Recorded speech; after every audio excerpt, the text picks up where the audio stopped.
बिहार में तीसरे दौर के चुनाव प्रचार के लिए अपनी आखिरी रैली प्रधानमंत्री नरेंद्र मोदी कर रहे हैं। बिहार के बक्सर में हम सीधे रुख करेंगे बक्सर का। ये बक्सर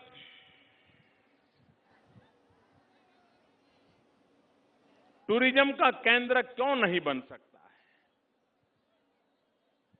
जो लोग काशी आए उनका बक्सर आने का मन करना चाहिए कि नहीं करना चाहिए? क्या बक्सर को एक यात्रा तीर्थ क्षेत्र के रूप में विकसित किया जा सकता है कि नहीं किया जा सकता है?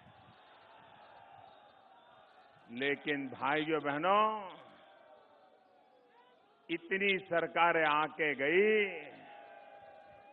उन्हें बक्सर की याद तब आती है जब चुनाव आता है।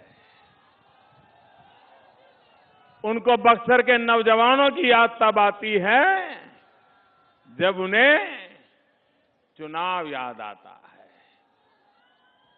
आजकल बिहार में चुनाव की धूम मची हुई है। भाइयों बहनों, वैसे मौसम इस समय बदल जाता है, गर्मी थोड़ी कम होती है, लेकिन इस बार गर्मी कम होने का नाम नहीं ले रही है। एक तरफ आसमानी ताप, दूसरी तरफ चुनावी गर्मी, और उसके बावजूद भी ये विशाल जनसागर,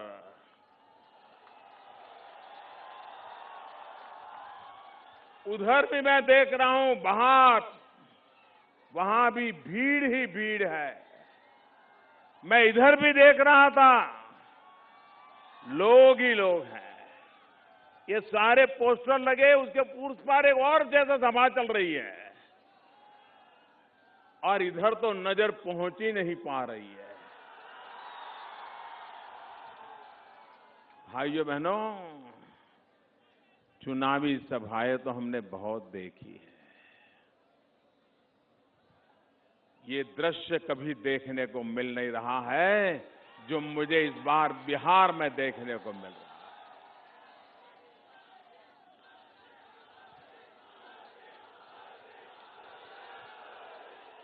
कोई कहे ये रैली है, कोई कहे रेला है, मुझे तो लगता है ये परिवर्तन का मेला है।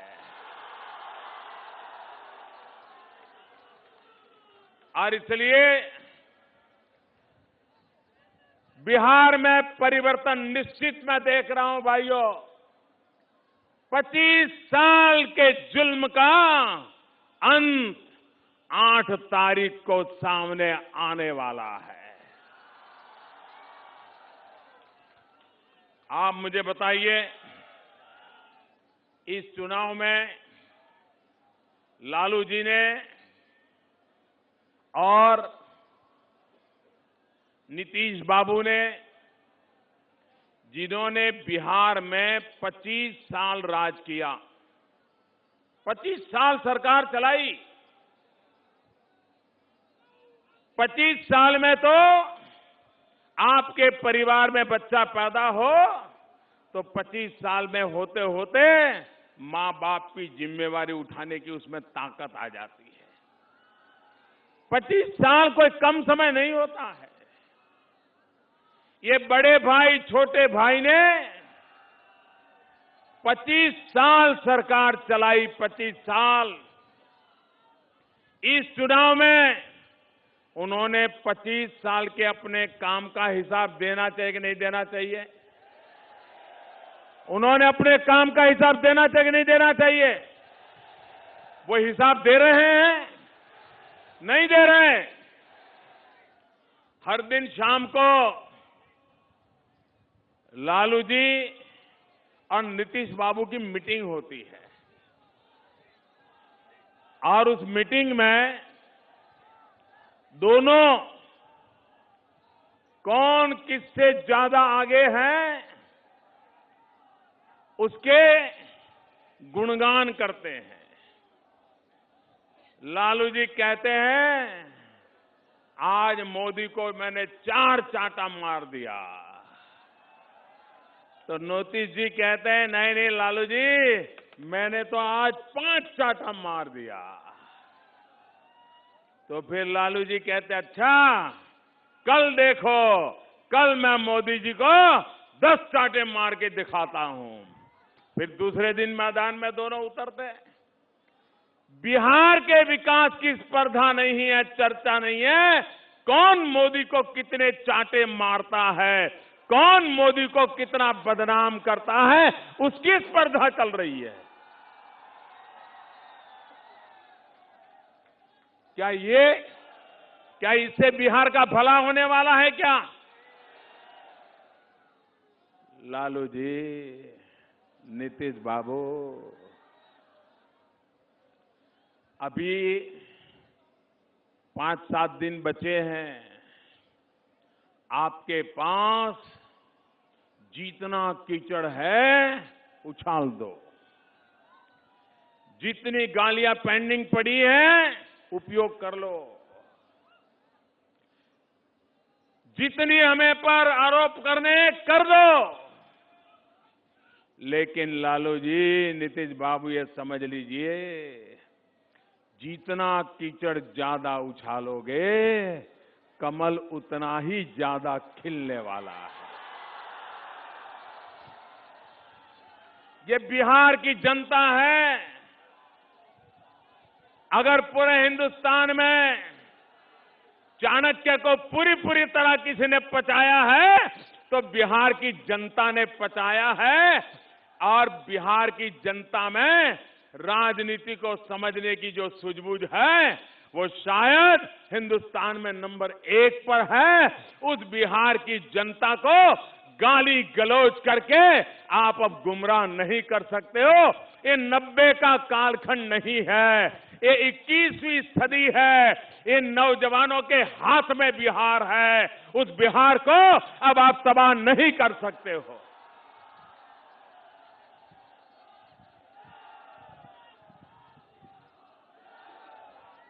भाइयों बहनों, आखिरकार सामान्य मतदाता मत क्यों डालता है? उसकी लोकतंत्र में श्रद्धा होती है। उसको लगता है कि मैं जिस सरकार को चुनूंगा वो सरकार मेरे लिए काम करेगी। लेकिन भाइयों बहनों, 25 साल में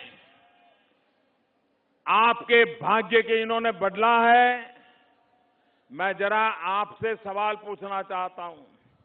ये लालू नीतीश जी ने बिहार के नौजवानों का भला किया है, बिहार के किसानों का भला किया है, बिहार की माता बहनों का भला किया है, बिहार के गांव का भला किया है, बिहार के गरीबों का भला किया है, दलित महादलित का भला किया है, पिछड़े अति पिछड़ों का भला किया है। भाइयों बहनों, 25 साल आप वोट देते रहे हैं, बदले में बिहार का भला होना चाहिए था कि नहीं होना चाहिए था? और अगर उन्होंने नहीं किया है तो इस चुनाव में उनको सजा करनी चाहिए कि नहीं करनी चाहिए? जमकर के सजा करनी चाहिए कि नहीं करनी चाहिए? बिहार को बर्बाद करने वालों को चुन चुन करके साफ करना चाहिए कि नहीं करना चाहिए? बुरी तरह पराजित करना चाहिए कि नहीं करना चाहिए? भाइयों बहनों, जब तक आप सार्वजनिक जीवन में से भ्रष्टाचार, अपराध, भाई भतीजावाद, ये बुराइयों को नहीं मिटाएंगे, अच्छाइयों को आना मुश्किल होगा। और इसलिए इस चुनाव में बुराइयों को से बिहार को मुक्त दिलाने का ये चुनाव है मेरे भाइयों बहनों।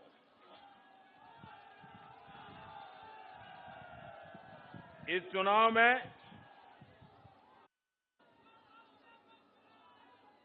विकास के मुद्दे की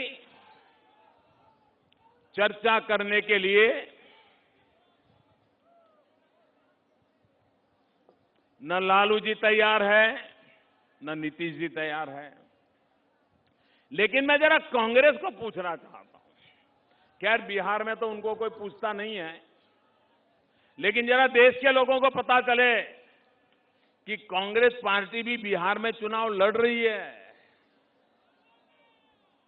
लेकिन कहीं नजर नहीं आ रही है। न अखबार में उनका नाम है, न टीवी पे उनका नाम है। 40 सीटें तो वैसे की वैसी एनडीए को उन्होंने दे दी है। 40 सीटें तो मैदान में ही कोई नहीं है। लेकिन मैडम सोनिया जी, आप जरा ये तो बताओ, आपने बिहार में 35 साल राज किया। 35 साल कांग्रेस ने राज किया है बिहार में। ये बिहार को बर्बादी के लिए आप जिम्मेवार है कि नहीं है? क्या बिहार की जनता को आपके कामों का जवाब दोगे कि नहीं दोगे? लेकिन वो भी यहां आते हैं, अपने काम का हिसाब नहीं दे रहे हैं, मोदी का हिसाब मांग रहे हैं। अरे ये चुनाव बिहार का है, बिहार की सरकारों ने अपने काम का हिसाब देने का वक्त है। और अगर हिसाब नहीं दोगे तो ये नौजवान अब बिहार की राजनीति से आपको हमेशा हमेशा के लिए विदाई कर देगा। ये मैं साफ देख रहा हूं। भाइयों बहनों, इस चुनाव में जब हम विकास की बात कर रहे हैं तो मेरी सीधी सीधी समझ है, अगर इस देश का हमें भला करना है तो हिंदुस्तान के सभी इलाकों का भला होना चाहिए, सभी समाजों का भला होना चाहिए, शहर का भी भला होना चाहिए, गांव का भी भला होना चाहिए। हम सिर्फ हिंदुस्तान के पश्चिमी छोर को आगे बढ़ाते चले जाएंगे, गोवा आगे बढ़ जाए, महाराष्ट्र आगे बढ़ जाए, गुजरात आगे बढ़ जाए, राजस्थान आगे बढ़ जाए, हरियाणा आगे बढ़ जाए, पंजाब आगे बढ़ जाए, तो देश पूरी तरह आगे नहीं बढ़ सकता है। देश तो तब आगे बढ़ेगा, देश तो तब आगे बढ़ेगा जब हिंदुस्तान का पश्चिमी छोर आगे बढ़ेगा, साथ साथ हिंदुस्तान का पूर्वी छोर भी आगे बढ़ना चाहिए। पूर्वी उत्तर प्रदेश आगे बढ़ना चाहिए, बिहार आगे बढ़ना चाहिए, पश्चिम बंगाल आगे बढ़ना चाहिए, आसाम आगे बढ़ना चाहिए, नॉर्थ ईस्ट आगे बढ़ना चाहिए, उड़ीसा आगे बढ़ना चाहिए। जब तक हमारा भारत देश ये इलाका पिछड़ा रह गया तो हिंदुस्तान जिस गति से आगे बढ़ना चाहिए नहीं बढ़ पाएगा। और इसलिए मेरा इरादा है कि पूरे पूर्वी हिंदुस्तान को आगे बढ़ाना। हिंदुस्तान में अगर दूसरी हरित क्रांति लानी है तो बिहार से ही आ सकती है।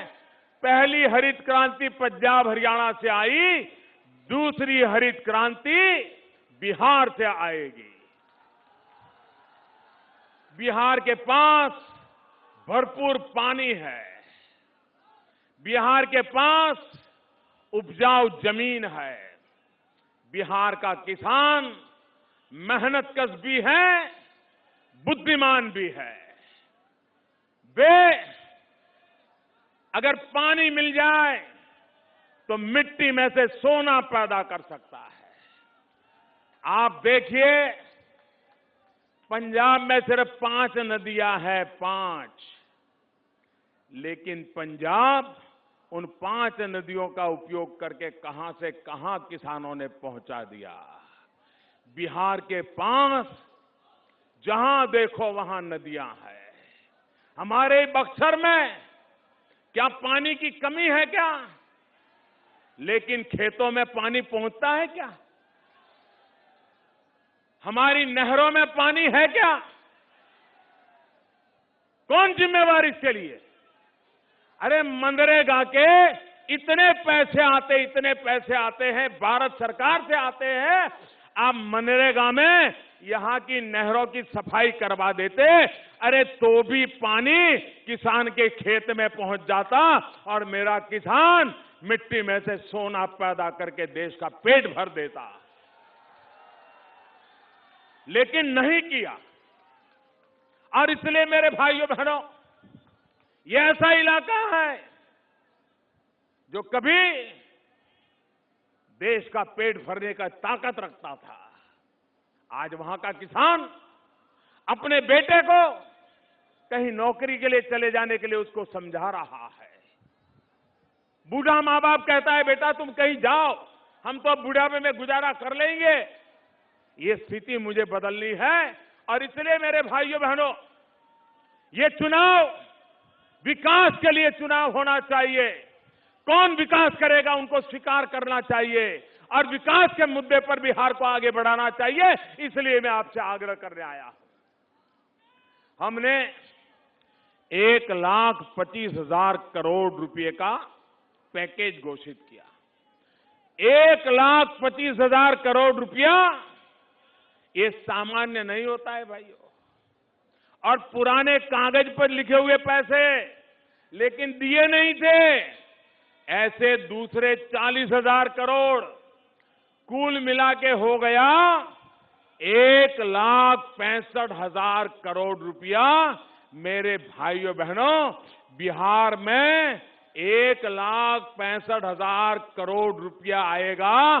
बिहार का भाग्य बदलेगा कि नहीं बदलेगा? बिहार का भाग्य बदलेगा कि नहीं बदलेगा? बिहार का जीवन बदलेगा कि नहीं बदलेगा? बिहार के जीवन में बदलाव आएगा कि नहीं आएगा? आप मुझे बताइए, ये 21वीं सदी में बिहार के लोगों को बिजली मिलनी चाहिए कि नहीं मिलनी चाहिए भैया? बिजली मिलनी चाहिए कि नहीं मिलनी चाहिए? आज बिजली मिलती है क्या? बिजली मिलती है क्या? और नीतीश बाबू कहते हैं हम यहां के युवक युवतियों को कंप्यूटर देंगे। कंप्यूटर, ये बिना बिजली को कंप्यूटर क्या करेगा? जरा ये तो समझाओ लालू जी। और नीतीश बाबू, आप जो कंप्यूटर देने की बातें करते हो, बिहार के नौजवानों को पूरी तरह पता है कि आपके कंप्यूटर में तो लालू वायरस लगा हुआ है। लालू वायरस आपके कंप्यूटर में लालू वायरस चिपका हुआ है। और वो लालू वायरस के कारण जंगल राज, अपराध, महिलाओं का उत्पीड़न, अपहरण, यही उसमें से निकल रहा है। और इसलिए ये लालू वायरस वाला कंप्यूटर बिहार के नौजवानों को नहीं चाहिए। बिहार को जंगल राज नहीं चाहिए। बिहार को अपराधीकरण नहीं चाहिए। भाइयों बहनों, ये बिहार का चुनाव 1,65,000 करोड़ का पैकेज, और उसमें भी हमारे बक्सर की सबसे बड़ी चिंता, इसको हमने 1,65,000 करोड़ के पैकेज में बहुत तो और काम है, लेकिन विशेष महत्व दिया है। National highway 84 Buxar Bhojpur 48 kilometre section 4 लेन करने का करीब 600 करोड़ रुपया देने का निर्णय कर लिया है। न्यू NHW कनेक्टिविटी के लिए 65 किलोमीटर बक्सर से चौसा, रामगढ़ से मोहनिया, करीब करीब 1,000 करोड़ रुपया लगाने का निर्णय किया है। भाइयों बहनों, मैंने कहा बिजली चाहिए बिहार को। 1,65,000 करोड़ के पैकेज में 1,000 करोड़ रुपयों की लागत से 1300 मेगावाट का बिजली का कारखाना लगाने का हमने संकल्प किया है। मेरे भाइयों बहनों, आप मुझे बताइए, ये विकास करने का हमारा रास्ता है, उनका रास्ता है मोदी को बदनाम करो। हमारा रास्ता है बिहार को नई ऊंचाइयों पर ले जाओ। निर्णय आपको करना है, फैसला आपको करना है। मेरे भाइयों बहनों,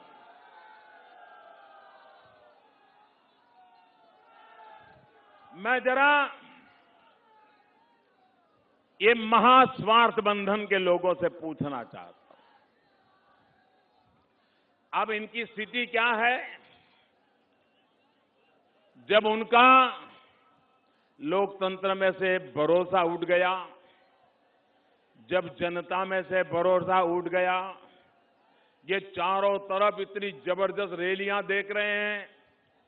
पहले और दूसरे चरण में ये महास्वार्थ बंधन को लोगों ने साफ कर दिया मतदान करके, तो वे परेशान हो गए हैं और परेशान होकर के अब उनका जनता पर भरोसा नहीं, लोकतंत्र पे भरोसा नहीं, अब उनका भरोसा बचा है मंत्र तंत्र पर।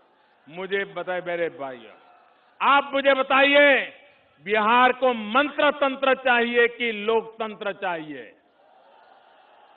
पूरी ताकत से बताइए, बिहार को मंत्र तंत्र चाहिए कि लोकतंत्र चाहिए? बिहार को मंत्र तंत्र चाहिए कि लोकतंत्र चाहिए? बिहार को मंत्र तंत्र चाहिए कि लोकतंत्र चाहिए? ये 18वीं शताब्दी वाला सोच, तावीज बांध बांध करके देश चलाओगे क्या?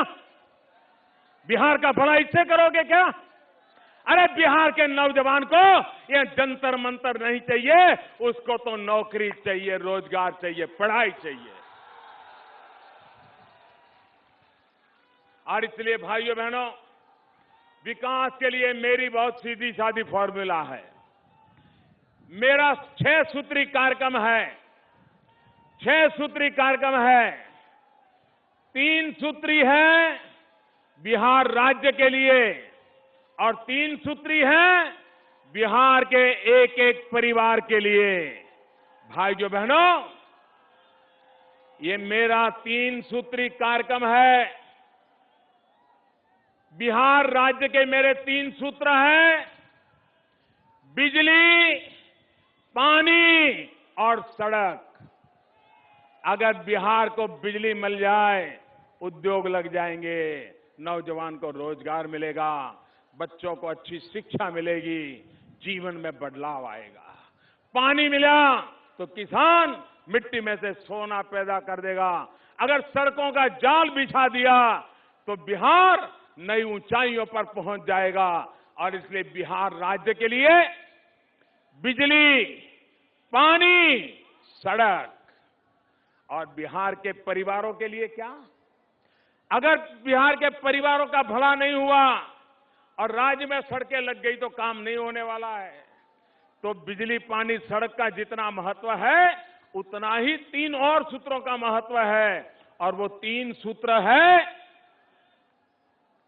भाइयों बहनों, जो बिहार के परिवार से लगे हैं, बिहार के हर नौजवान से जुड़े हुए हैं। और वो मेरे 3 सूत्र हैं। पहला है पढ़ाई, दूसरा है कमाई और तीसरा है दवाई। बिहार के गरीब से गरीब व्यक्ति को भी अच्छे से अच्छी पढ़ाई मिलनी चाहिए।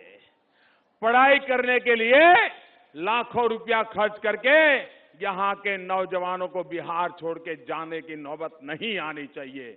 उसको यहीं पर पढ़ाई मिलनी चाहिए। बिहार से पलायन रुकना चाहिए। नौजवान को रोजी रोटी के लिए शहरों की झुग्गी झोपड़ी में जाने के लिए मजबूर नहीं होना चाहिए। यहां पर कमाई की व्यवस्था होनी चाहिए। और इसलिए मेरा दूसरा सूत्र है कमाई, और तीसरा बुजुर्गों को दवाई मिलनी चाहिए, अस्पताल मिलना चाहिए, डॉक्टर मिलना चाहिए। ये पढ़ाई, कमाई और दबाई, ये विकास के मेरे मंत्र लेकर के मैं आपके पास आया हूं। भाइयों बहनों, एक तरफ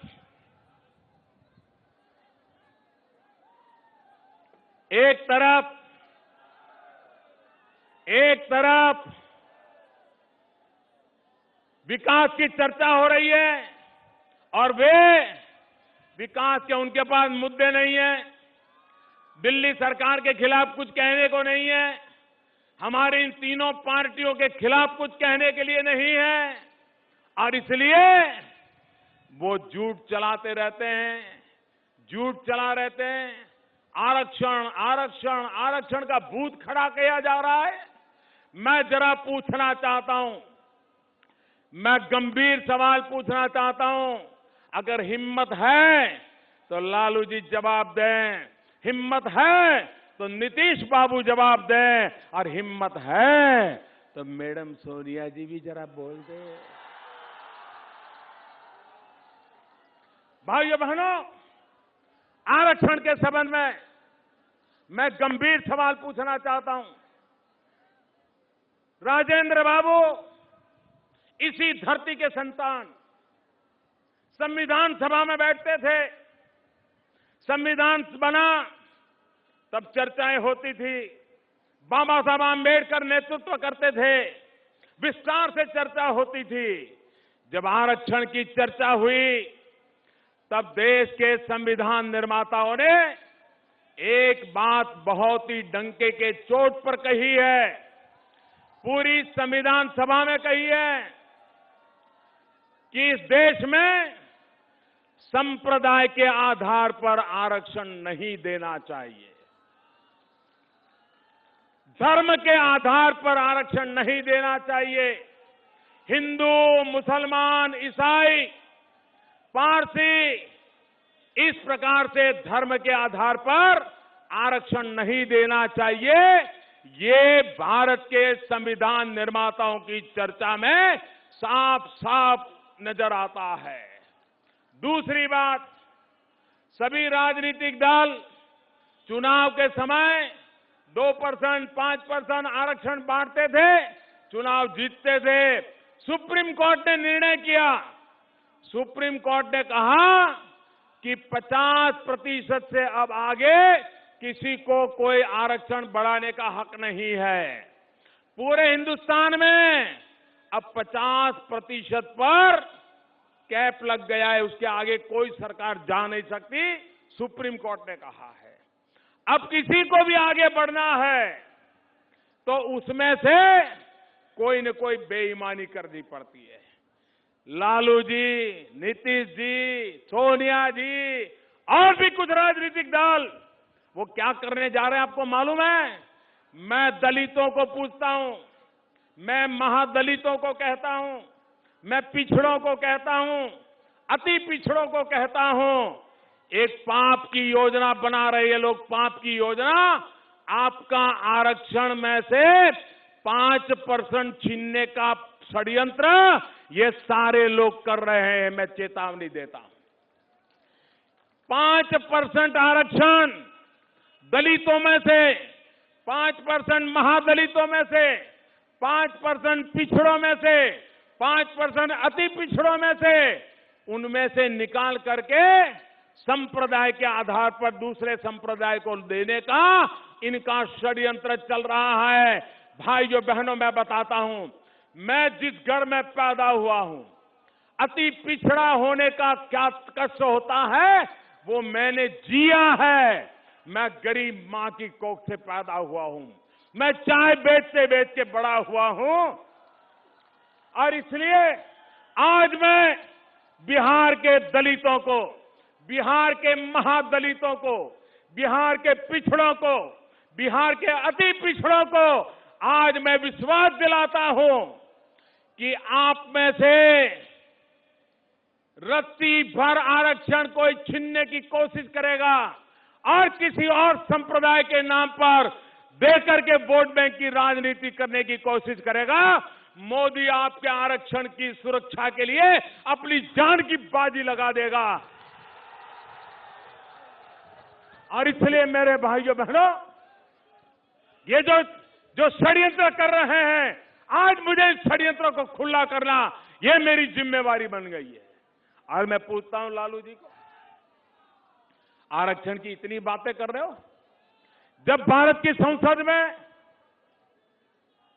33% महिलाओं के आरक्षण की बात आई, आपने घोर विरोध क्यों किया? जेडीयू के नेताओं ने घोर विरोध क्यों किया? क्या कारण था?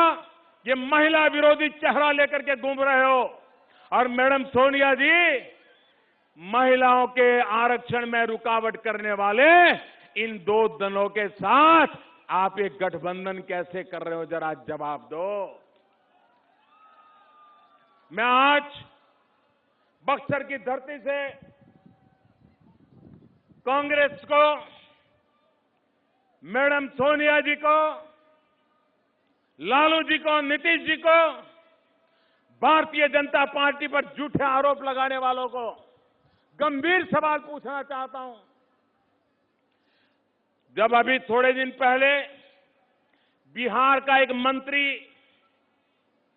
वीडियो कैमरा के सामने भ्रष्टाचार करता हुआ पकड़ा गया, कल एक एमएलए जेडीयू का भ्रष्टाचार करता पकड़ा गया, नोटें ले रहा है, गिन रहा है और 5 लाख मांग रहा है। मैं जरा इन लोगों को पूछना चाहता हूं, क्या भ्रष्टाचार के संबंध में चुप क्यों है? इन भ्रष्टाचार के अंदर रंगे हाथ पकड़े गए हैं। और देखिए, अभी तो चुनाव चल रहा है और अभी से बिहार के सौदे कर रहे हैं, सौदे। वो वचन दे रहा है कि सरकार बनाने के बाद ये काम कर दूंगा, अभी मुझे 5 लाख एडवांस में दे दो। मुझे बताइए भाइयों, ये बिहार को बेचने के लिए निकले हुए लोगों को बिहार देना चाहिए? इनको बिहार देना चाहिए? बिहार की सरकार उनकी होनी चाहिए? इसलिए मैं कहने आया हूं भाइयों बहनों, ये घोर भ्रष्टाचार करने वाले लोग, भ्रष्टाचारियों को पनाह देने वाले लोग, और लालू जी ने तो उनके कैंडिडेट रंगे हाथ पकड़े गए, उन पर कोई एक्शन लेने को भी तैयार नहीं है। उनको लगता है अरे जेल जाने के बाद भी जिंदा रह सकते हैं, तो रुपये लेकर के क्या है? भाइयों बहनों, ये खेल बिहार से बंद कर रहा है। और इसलिए आज मैं आपके पास आया हूं। आप भारतीय जनता पार्टी और एनडीए के सभी साथियों को विजयी बनाइए। सभी नेताओं से आने के लिए आग्रह करता हूं। मेरे साथ बोलिए भारत माता की, पूरी ताकत से बोलिए भारत माता की, भारत माता की। और ऐसी चमचमाती धूप में आप जो ताकत दिखाई है, मैं फिर एक बार आपको नमन करता हूं। बहुत बहुत धन्यवाद।